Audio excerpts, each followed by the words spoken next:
Welcome back to the Deep Dive. I have to admit, I spent a good part of my morning just staring at the current standings for the League of Legends. Uh-huh. And you know how sometimes you look at something and your brain just refuses to process it? It looks like a typo, doesn't it? It really does. We're 6 weeks in, and we have 1961 Alabama, 1980 Georgia, and 2001 Miami all just staring at each other from the top of the mountain. It's incredible. Week 6 just wrapped up, and you'd think things would start to settle down. The modern teams would take over. Right. But the timeline is fracturing even more. The top 40 isn't just a list of teams anymore. It's like a philosophical argument about how football is meant to be played. That is exactly what I want to get into today. I mean, our mission is simple. We have to unpack this chaos from week 6, figure out why these specific teams are dominating, and try to settle this debate. Which era is actually winning? Exactly.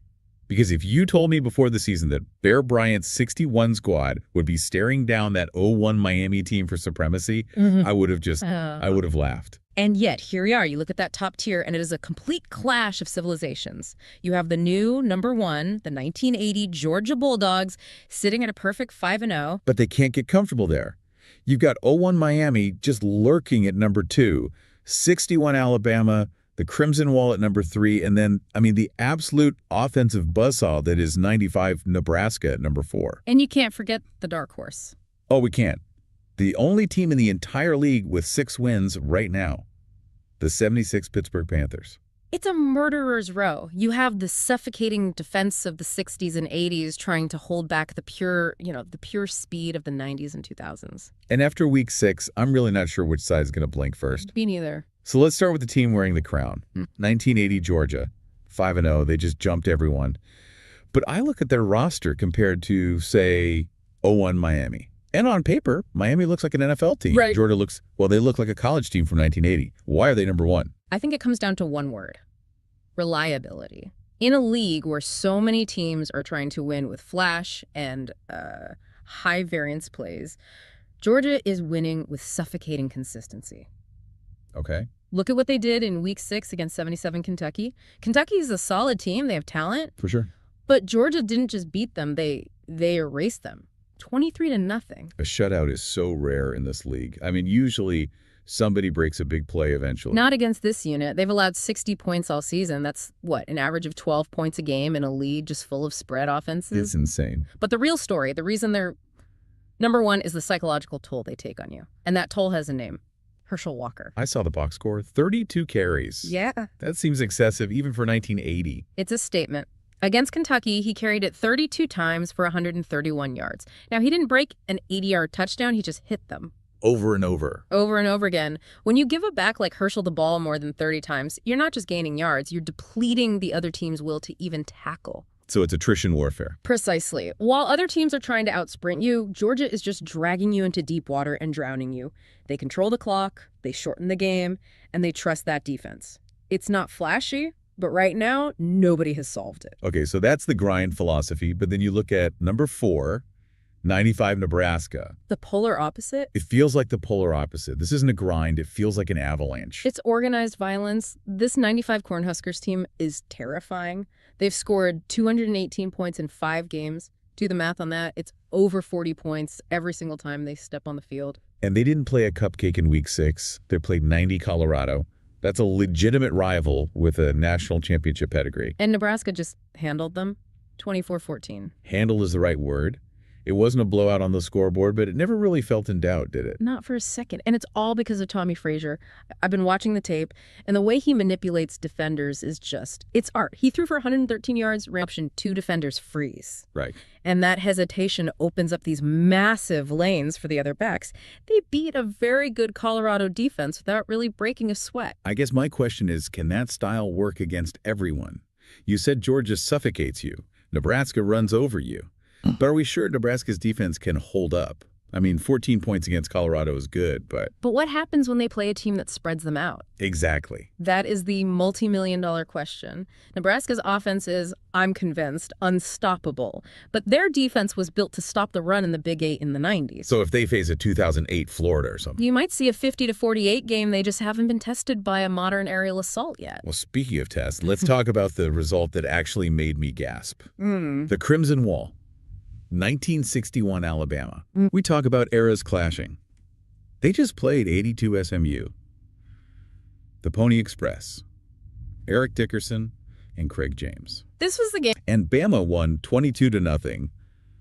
They shut out the Pony Express. How is that even physically possible? I know. Dickerson is bigger and faster than almost everyone on that Alabama defense. You'd think so. But this is where that speed versus discipline thing gets really interesting.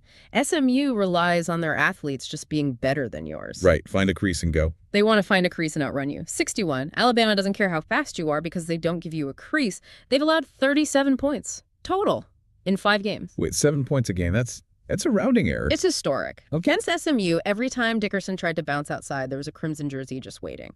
Every time he tried to cut back, the gap was filled. So it didn't matter that they were faster. Yeah. It didn't matter. They had nowhere to go. It's like trying to drive a Ferrari in a traffic jam. The engine doesn't matter if you can't move. That's a great analogy. So Alabama is just clogging all the lanes. Clogging lanes and tackling. They don't miss. Modern defenses miss tackles because they're trying to strip the ball or make some highlight hit. Right. Bear Bryant's teams just get you on the ground. It's frustrating for an offense like SMU that's used to breaking big plays. They just ran into a brick wall for 4 straight quarters. I love that we have a team winning with fundamentals in a league of superstars. But fundamentals were not the theme of our game of the week. Oh, boy. We have to talk about the absolute fever dream that was 82 Vanderbilt versus 98 Tennessee. If Alabama was a chess match, this was a demolition derby. 82 Vanderbilt upsets 98 Tennessee, 48-45. 48-45. And the stat sheet is just baffling. Whit Taylor, the Vandy quarterback, threw 3 touchdowns and 3 interceptions. It was pure chaos. Whit Taylor was just fearless. He was slinging the ball all over the yard. He gave Tennessee the ball 3 times, but he kept coming back and scoring. But the real story, Martin forgot which team he was playing for. Essentially, 5 interceptions. 5. I don't care how good your offense is. You cannot throw 5 picks and win a football game. And yet they almost did. That's the crazy part. Despite turning the ball over 5 times, they still put up 45 points. Wow. That shows you how explosive that Tennessee offense is.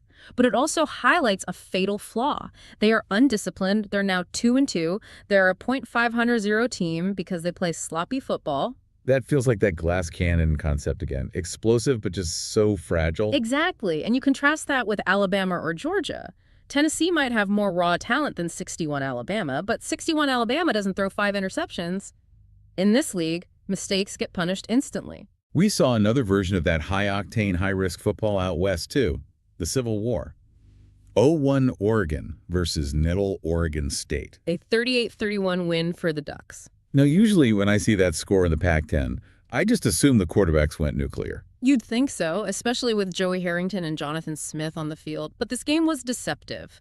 The quarterbacks were fine, Harrington was solid, but the game was actually won on the ground. Ontario Smith. Ontario Smith was a monster. 192 rushing yards and 2 touchdowns. While everyone was watching the passing game, Oregon just handed the ball off and gashed Oregon State. It's interesting because we think of that Oregon era as the start of the flashy uniforms and the spread. Right. But they were actually really physical. They were. They had that balance. They could beat you over the top with Harrington, or they could just run you over with Smith. That versatility is why they're so dangerous. Unlike Tennessee, who seems to only have one gear go fast, Oregon showed they can win in different ways. Well, speaking of one gear, we have to go to the island. Oh, the air raid. Hawaii versus UTEP. Colt Brennan. 07 Hawaii. I looked at this stat line 3 times to make sure it wasn't a glitch. It does look like a typo. Colt Brennan threw for 510 yards. 510 yards in one game. And they barely won. 41-38. How do you gain 500 yards and barely scrape by UTEP? Because Brennan also threw 4 interceptions. This is the ultimate glass cannon we were just talking about. Yeah. The run-and-shoot offense, it's designed to put up massive numbers, and it does. Clearly. But it requires the quarterback to make these split-second reads on every single play. When it works, you get 510 yards. When it doesn't, you get 4 picks. So, projecting forward, if 07 Hawaii plays 61 Alabama, what happens? It's a fascinating matchup, right? Hawaii can score from anywhere on the field. No. But if they throw 4 interceptions against Alabama... They lose by 50. They lose by 50. Alabama will just grind the clock and keep Brennan on the sideline. Hawaii's fun. They're exciting. But that high-risk style is a recipe for disaster against the disciplined top-tier teams. It really seems like the teams that are truly separating themselves are the ones that have that offense but don't make the mistakes. Which brings us to 04 Cal. Mm. They played 99 Washington State this week. And I almost feel like we should send a condolence card to Wazoo. It was a massacre, 64-3. 64-3. Washington State is not a bad team. No, they aren't. But 04 Cal was just operating on a different frequency. We have to talk about Aaron Rodgers. His stat line is terrifying in its efficiency. Yeah. He was 19 for 27. He only completed 19 passes. Right. But 5 of them were touchdowns. That is just absurd. Basically, 1 out of every 4 completions was a score. That's efficiency that even 95 Nebraska can't match. Rodgers didn't need to throw for 500 yards like Colt Brennan because he didn't waste any plays. They just marched down the field, scored, and sat down. And this has huge implications for the standings. Huge. 04 Cal is now 5-0. They look like the class of the Pac-10. We've been talking about 91 Washington a lot this season, but right now, Rodgers and Cal look like the team to beat out west. They have that modern offense, but with the precision of an old-school team. A scary combination. We also saw Boise State finally wake up. They'd been struggling, but they put up 49 points on Louisiana Tech. This was a get-right game. Kellen Moore finally looked like Kellen Moore. 282 yards, 4 touchdowns. No interceptions. No interceptions. This is the Boise State we expected. Efficient, creative, deadly. They're back to 2-2. They probably aren't contending for that #1 spot yet, but they prove they aren't dead. Momentum is real in this league, and they just grabbed a bunch of it. All right. I want to circle back to the top of the standings because there's this anomaly. We have a bunch of 5-0 teams, but we have one team sitting at 6-0. 76 Pittsburgh. The 76 Pitt Panthers. I feel like nobody talks about them.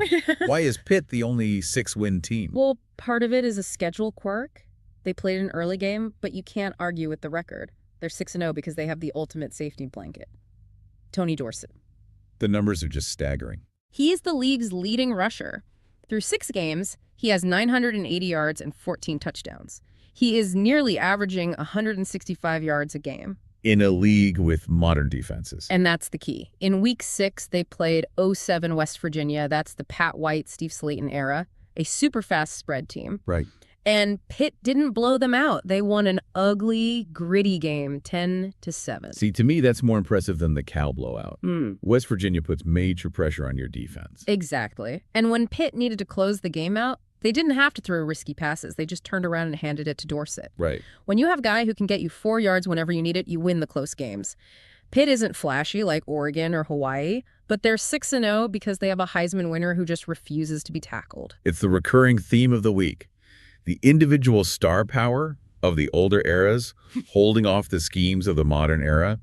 We see it with Dorsett, Herschel Walker, and we're seeing it with 63 Navy. Roger Staubach.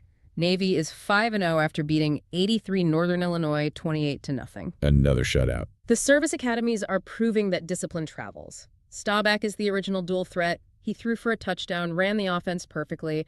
They just don't beat themselves. Northern Illinois made mistakes. Navy didn't. So we've got these tiers forming, but the conference races are turning into a complete bloodbath, specifically the Big 12 North. Is this the toughest division in the league? Without a doubt. It is the group of death. You have 07 Kansas at 4-0. You have 95 Nebraska at 5-0. And you have 98 Kansas State at 4-0. 3 undefeated teams in one division. That is not sustainable. It's a powder keg. Yeah. And 98 Kansas State just survived a scare. They beat Surlila, Iowa State 34-27. A little closer than they wanted. Closer than expected, but Michael Bishop, man, he was a one-man army. 4 touchdowns. Bishop was doing the dual threat thing before it was trendy. He was. But look at what's coming. You have Nebraska, Kansas, and K-State. They all have to play each other. This is not going to be pretty. It's going to be a round robin for survival. Only one of them can come out of that unscathed. And the Pac-10 is looking similar. We mentioned Cal and Washington, but Stanford is right there too. Stanford. The Andrew Luck era. They're 4-0. They just beat 47 Columbia 30-17. Wait, 1947 Columbia's in this lead. They are, and honestly, they put up a good fight. But Stanford had too much power. Stephon Taylor ran for 128 yards. So now you have Washington, Cal, and Stanford all undefeated. So like a Big 12. Just like the Big 12, the West Coast Championship is going to come down to who survives those head-to-head matchups. So we've broken down all this chaos. We've seen the shutouts and the shootouts. What is the big takeaway from Week 6? What does this tell us about the league? Here's the fascinating part, and why I can't look away from this. We haven't seen the real collision yet. What do you mean by that? Look at who 80 Georgia has played. Look at who 61 Alabama has played. They played good teams, sure. But 61 Alabama hasn't had to chase Percy Harvin around the field yet. 80 Georgia hasn't faced the 04 Cal passing attack with Aaron Rodgers. So you think the defensive dominance might be a little bit of a mirage? I wouldn't say a mirage, but it's untested against the apex predators of the modern era. Right now, the rankings say the old school defenses are superior. But the eye test on 95 Nebraska or 04 Cal suggests that when they finally meet, the scoreboard might just break. That is the ultimate debate here, isn't it? Is the speed of the modern game overrated? Because right now, Tony Dorsett is outrunning modern defenses, and 61 Alabama is shutting out spread offense. Or maybe the old defenses are just benefiting from offenses that haven't figured out how to attack them yet. 61 Alabama plays so differently that modern quarterbacks get confused. But give Aaron Rodgers a week to prep for Bear Bryant. That is the chess match I want to see. Well, the calm before the storm is definitely over. We have undefeated teams on collision courses in the Big 12 and the Pac-10, and eventually 80 Georgia is going to have to play someone who can score 40 points. And when that happens, we'll find out if defense wins championships is still true, or if it's just an old cliche. I cannot wait. Check your fantasy brackets, everyone. If Week 6 taught us anything, it's that nobody is safe and logic is optional. 80 Georgia. Enjoy the view from number 1. It feels like a very precarious place to be. It's a long way down. Thanks for listening to The Deep Dive. We'll see you next week for more carnage.